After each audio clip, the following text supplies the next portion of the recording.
Hello, जय हिंद साथियों। कैसे आप सभी? उम्मीद है आप सभी स्वस्थ होंगे और बहुत ही अच्छे से आप लोगों की तैयारी चल रही होगी। मैं नेहा स्वागत करती हूँ आप सभी का आपके अपने परिवार लक्ष्यवादी में। साथियों, आज हमारी पॉलिटी की क्लास नंबर 30 है और जो आज की क्लास में हम लोग टॉपिक पढ़ने वाले हैं वो है राजभाषा। आज की क्लास में हम लोग राजभाषा के बारे में पढ़ेंगे। पॉलिटी की क्लासें हमने कितनी 29 क्लासें कर ली हैं।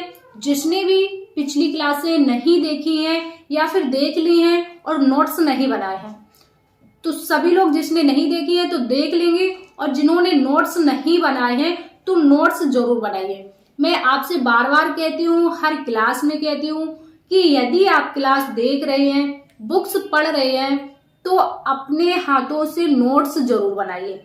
क्योंकि अंतिम समय में आपके द्वारा बनाए हुए नोट्स ही आपके काम आते हैं।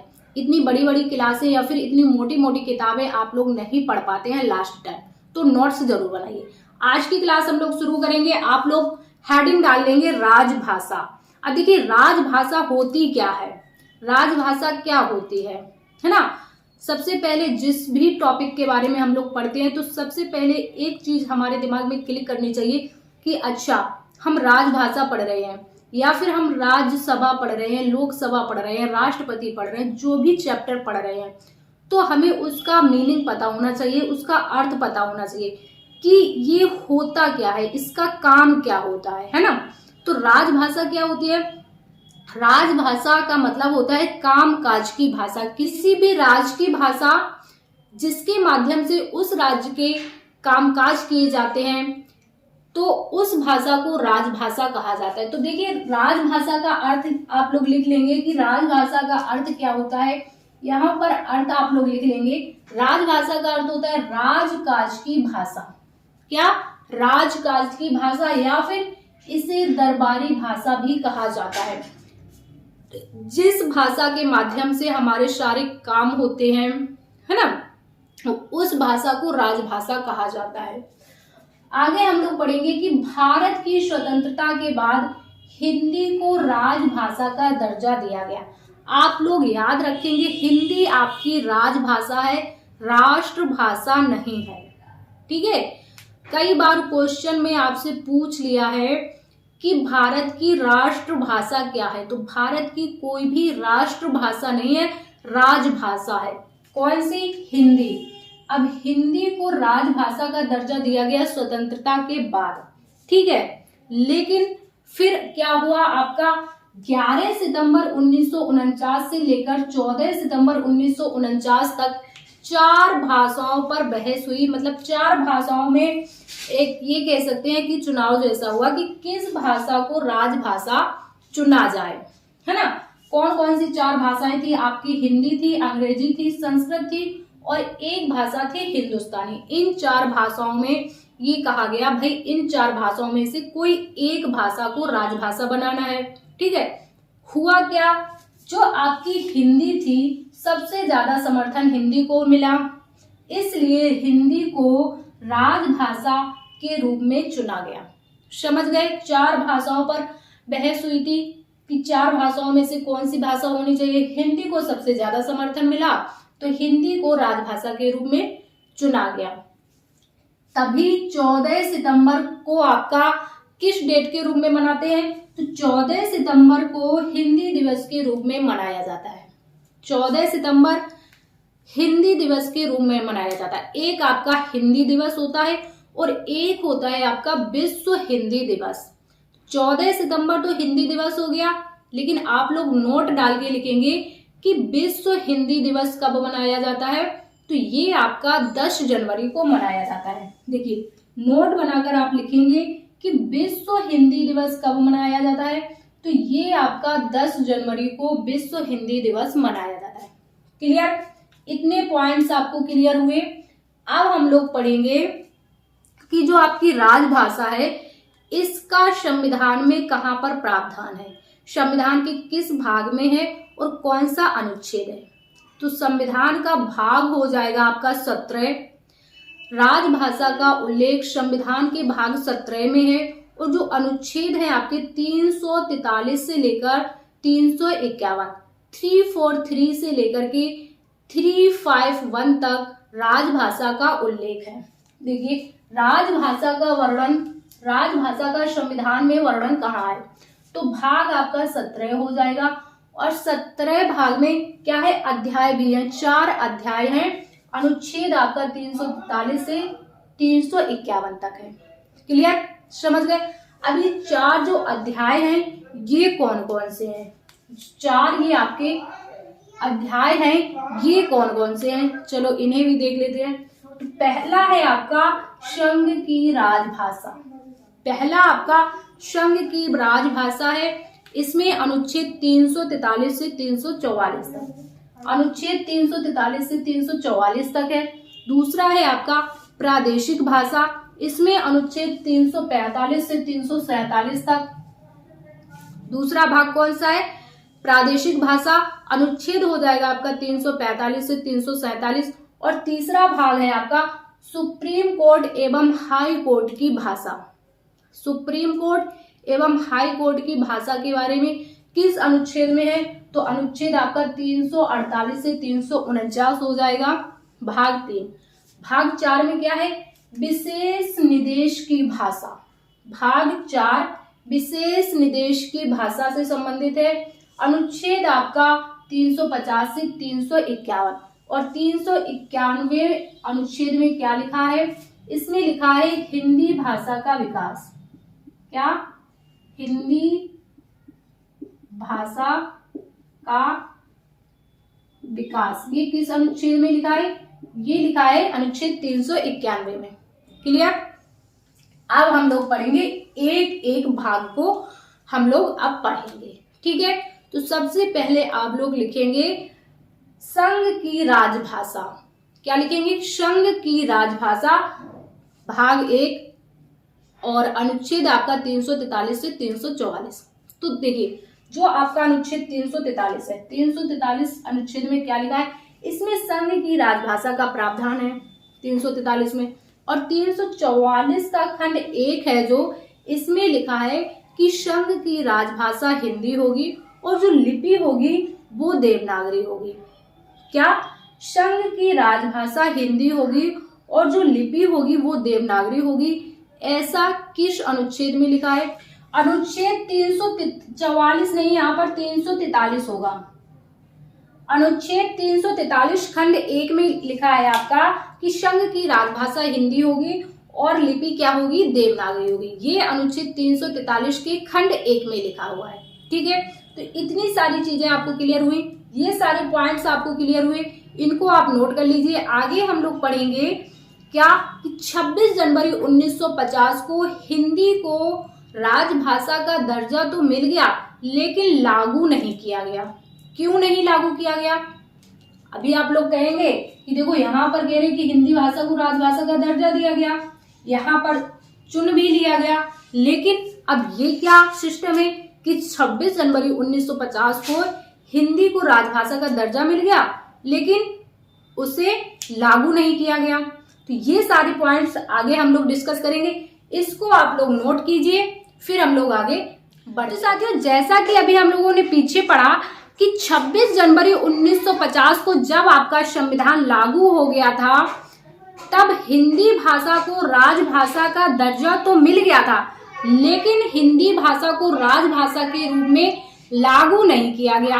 अब क्यों नहीं लागू किया गया, ये चीजें हम लोग आगे देखते हैं। तो देखिए 26 जनवरी 1950 को क्या हुआ था, आपका संविधान लागू हो गया था। कब, 26 जनवरी 1950 को आपका संविधान लागू हो गया। हिंदी को राजभाषा का दर्जा तो दिया गया लेकिन लागू नहीं किया गया।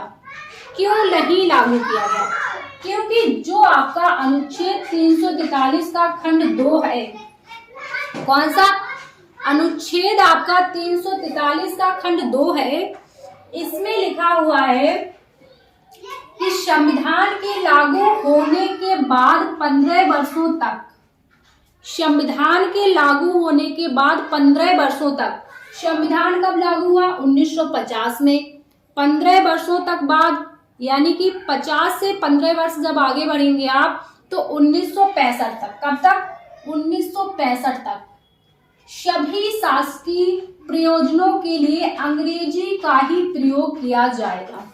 समझ गए?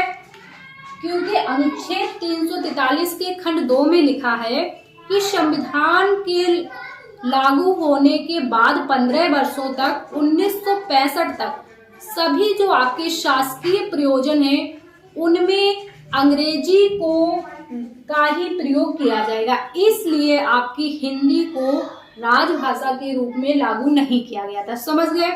इसके बाद आप नोट डाल के लिखेंगे कि हिंदी के प्रयोजन के लिए एक अधिनियम बनाया गया। कौन सा? आपका राजभाषा अधिनियम।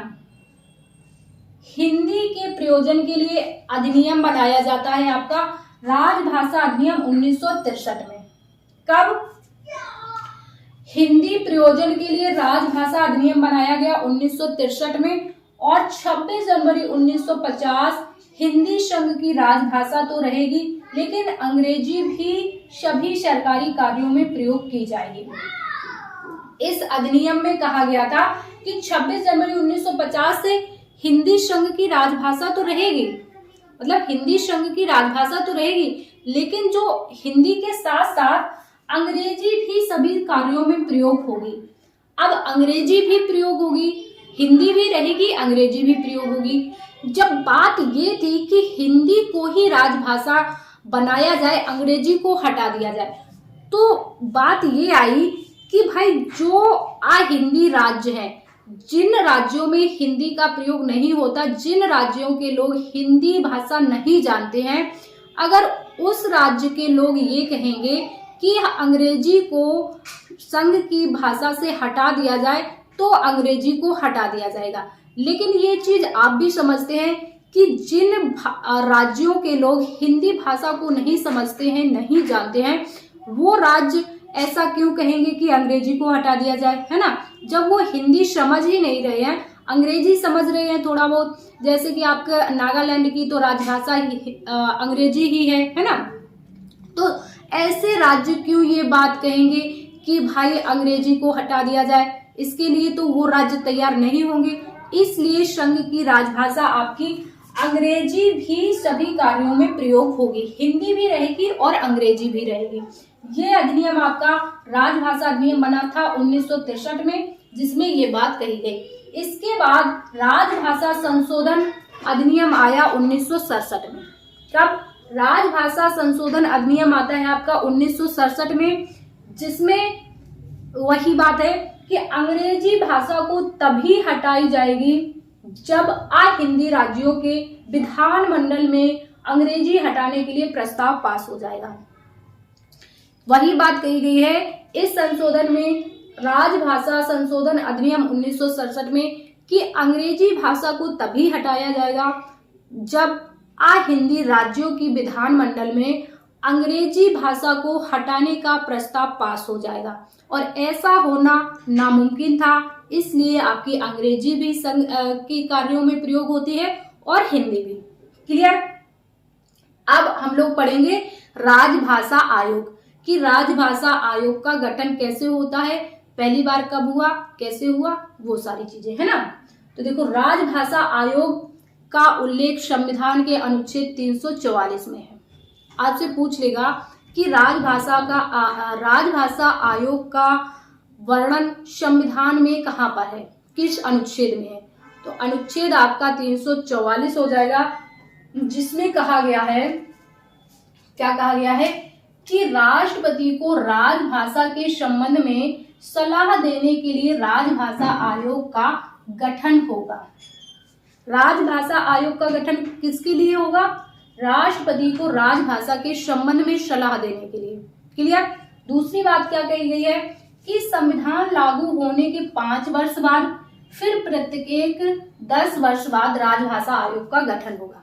संविधान लागू होने के पहले 5 वर्ष बाद हो जाएगा, पहला जो राजभाषा आयोग बनेगा संविधान लागू होने के 5 वर्ष के बाद बनेगा। इसके बाद प्रत्येक 10 वर्ष बाद राजभाषा आयोग का गठन होगा।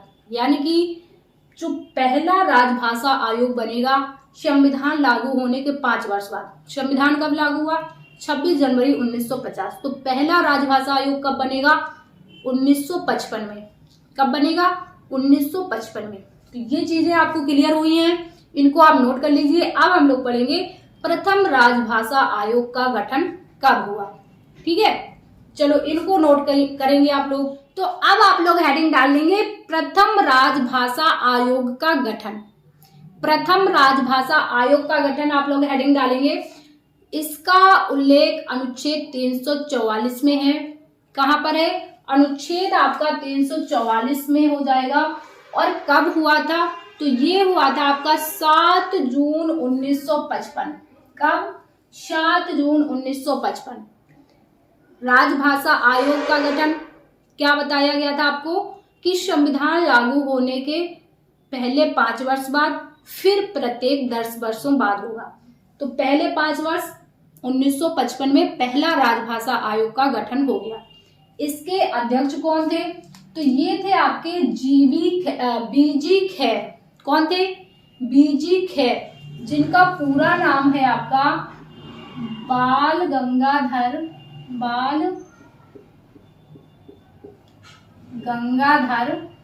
खेर। ये कहीं पर आपको शॉर्ट में लिखा हुआ मिल जाएगा, कहीं पर आपको इनका पूरा नाम लिखा मिल जाएगा, तो आप लोग याद रखेंगे। ठीक है, सदस्य की बात करें तो कितने सदस्य होते हैं? जो आपके संविधान में भाषाएं हैं, संविधान की 8वीं अनुसूची में जितनी भी भाषाएं हैं, उस हर एक भाषा का एक सदस्य होगा प्रतिनिधित्व करने वाला। यानी कि मूल संविधान में आपकी 14 भाषाएं थी, तो उस टाइम पे कितने सदस्य थे?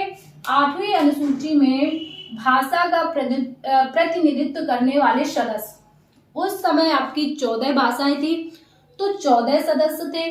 एक भाषा का एक सदस्य प्रतिनिधित्व करता था। अब आपकी वर्तमान में 22 भाषा है, तो वर्तमान में आपके 22 सदस्य हैं। क्लियर? अध्यक्ष कौन? बीजी खेर। सदस्यों की संख्या वर्तमान में 22 और प्रथम राजभाषा आयोग में कितनी थी? तो 14। क्लियर? इसके बाद एक आपका राजभाषा पर संयुक्त संसदीय समिति का गठन होता है। क्या? राजभाषा पर संयुक्त संसदीय समिति का गठन होता है। कब होता है? तो ये प्रथम जो आपकी संसदीय समिति थी, इसका गठन 1957 में हुआ था। और इसके जो अध्यक्ष थे, ये थे आपके जीबी पंत, यानी कि इनका पूरा नाम गोविंद वल्लभ पंत। गोविंद वल्लभ पंत इनका पूरा नाम था। ठीक है, और इन्होंने अपनी रिपोर्ट पेश की थी फरवरी 1959 में। कब? फरवरी 1959 में। तो ये हो गया आपका राजभाषा आयोग। उम्मीद है राजभाषा आयोग आपको अच्छे से समझ में आया होगा। अब हम लोग पढ़ेंगे भाग 17 का अध्याय दूसरा। पहला अध्याय हम लोगों ने पढ़ लिया संघ की राजभाषा। ठीक है, दूसरा अध्याय क्या था आपका? प्रादेशिक भाषा। क्या? प्रादेशिक भाषा। अनुच्छेद आपका कहां से कहां तक है? अनुच्छेद 345 से 347 तक ये हम लोग अब पढ़ेंगे। ठीक है, तो यहां से हम लोग क्लास नेक्स्ट में पढ़ेंगे, क्योंकि क्लास ज्यादा लंबी हो जाएगी, फिर आप लोग बोर होने लगते हैं, है ना। तो ये चीज अब हम लोग नेक्स्ट क्लास में यहां से शुरू करेंगे। पहली क्लास में, आज की क्लास में हम लोगों ने जितनी भी चीजें पढ़ी हैं, जितनी भी चीजें सीखी हैं, उम्मीद है आपको अच्छे से समझ में आ गई होंगी और आप लोगों ने नोट्स भी बना लिए होंगे। क्लास यदि आपको पसंद आ रही है तो आप लोग बराबर नोट्स बनाते रहिए और क्लास को अपना प्यार और सपोर्ट करते रहिए। क्लास पसंद आ रही है तो क्लास को ज्यादा से ज्यादा लाइक और शेयर कीजिएगा। चैनल पर यदि नए हो तो चैनल को सब्सक्राइब कर लीजिए। हम मिलेंगे आपसे नेक्स्ट क्लास में। जब तक के लिए स्वस्थ रहिए और अच्छे से अपनी तैयारी करते रहिए। जय हिंद साथियों।